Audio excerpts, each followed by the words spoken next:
জয় শ্রীকৃষ্ণ। মানুষের মনের কথা, মনের ভাব বুঝতে পারে এরকম অদ্ভুত অস্ত্রের কথা কেউ কোনোদিন শুনেছেন? চলুন আজকে জেনে নেই এরকম এক অদ্ভুত অস্ত্রের কথা।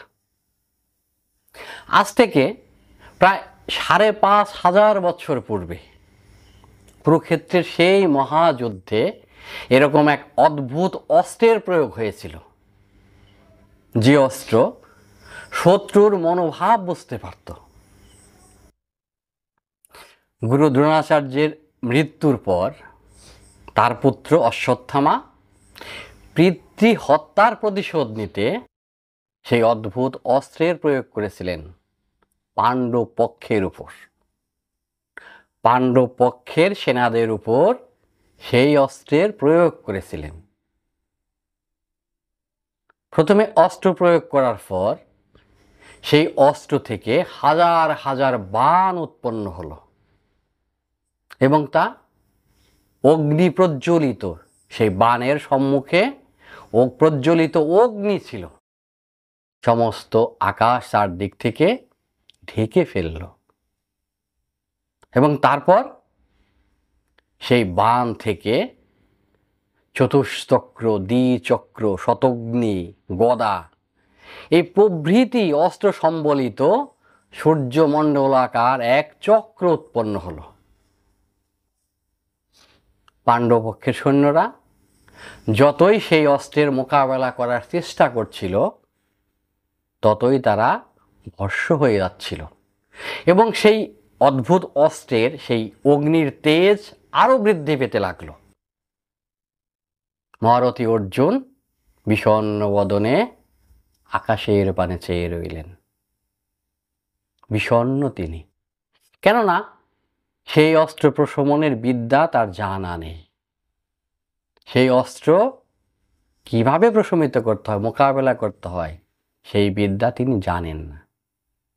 তিনি কেন, পাণ্ডব পক্ষের একমাত্র ভগবান শ্রীকৃষ্ণ ব্যতীত পাণ্ডব পক্ষের কোনো মহারথী জানেন না। পাণ্ডব পক্ষের এই দুর্দশা দেখে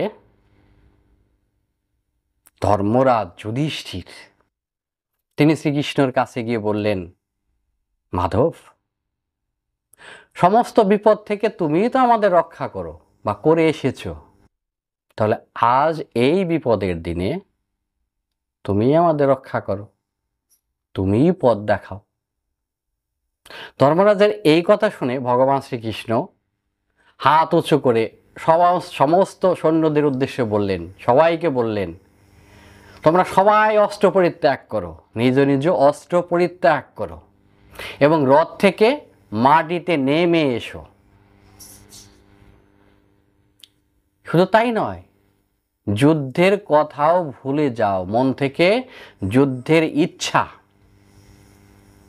পরিত্যাগ করো। কেননা শুধু অস্ত্র পরিত্যাগ করলেই হবে না, কারো মনে যদি যুদ্ধ করার ইচ্ছা থাকে, বাসনা থাকে, যুদ্ধের কথা যদি কেউ মনে মনে লালন করেন, তাহলেও এই অস্ত্র তাকে ভস্ম করবে।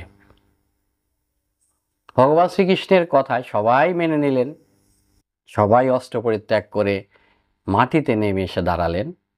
একমাত্র ভীম গদা উঁচিয়ে তিনি বলে উঠলেন, আমি এই গদার দ্বারাই অশ্বত্থামার এই অস্ত্র প্রতিহত করব। তাতে অঘটন ঘটল। প্রজ্বলিত সেই অগ্নি, সেই বাণ ভীমকে ঘিরে ধরল। সেই দৃশ্য দেখে ভগবান শ্রীকৃষ্ণ এবং অর্জুন দৌড়ে গিয়ে ভীমকে রথ থেকে টেনে নামালেন। শুধু তাই নয়, নিরস্ত্র করলেন, হাতের অস্ত্র গদা কেড়ে নিলেন। ভগবান শ্রীকৃষ্ণ বললেন, এটা নারায়ণ অস্ত্র। অশ্বত্থামা নারায়ণ অস্ত্র প্রয়োগ করেছে, এটা ভয়ঙ্কর অস্ত্র। শুধু অস্ত্র পরিত্যাগ করলেই না, শত্রুপক্ষ অস্ত্র পরিত্যাগ করলেই শুধু নয়, যদি মনে মনে ইচ্ছা করে ও যুদ্ধের কথা কল্পনা করে, তাহলে পাতালে পৌঁছলেও সেখানেই তাকে নিধন করবে নারায়ণ অস্ত্র। অর্থাৎ শত্রুকে বিনাশ না করে এই নারায়ণাস্ত্র ক্ষান্ত হবে না। তবে হ্যাঁ, নারায়ণাস্ত্র থেকে পরিত্রাণ পাওয়ার, নারায়ণাস্ত্রকে প্রশমিত করার খুব সুন্দর এক পন্থা আছে।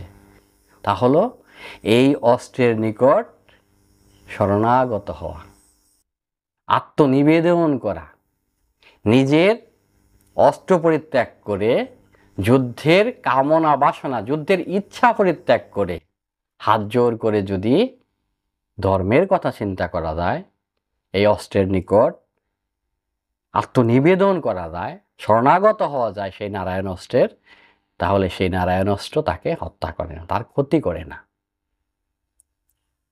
শেষমেশ ভীম হাত জোর করে ধর্মের কথা চিন্তা করতে থাকলে নারায়ণ অস্ত্রের সেই প্রজ্বলিত অগ্নি আস্তে আস্তে প্রশমিত হলো, নিভে গেল, নারায়ণাস্ত্র প্রশমিত হলো এবং চারদিক থেকে সুশীতল বাতাস বইতে লাগলো। তাই দেখে দুর্যোধন অশ্বত্থামাকে বললেন, এ তো নিভে গেল, তুমি আর একবার প্রয়োগ করো। অশ্বত্থামা বললেন, নারায়ণাস্ত্র একবারই প্রয়োগ করা যায়, দ্বিতীয়বার প্রয়োগ করা যায় না। আর যদি বা কেউ প্রয়োগ করেও তাহলে নিজেদেরকেই ধ্বংস করবে। জয় শ্রীকৃষ্ণ। সবাই ভালো থাকবেন। ঈশ্বর সবার মঙ্গল করুন।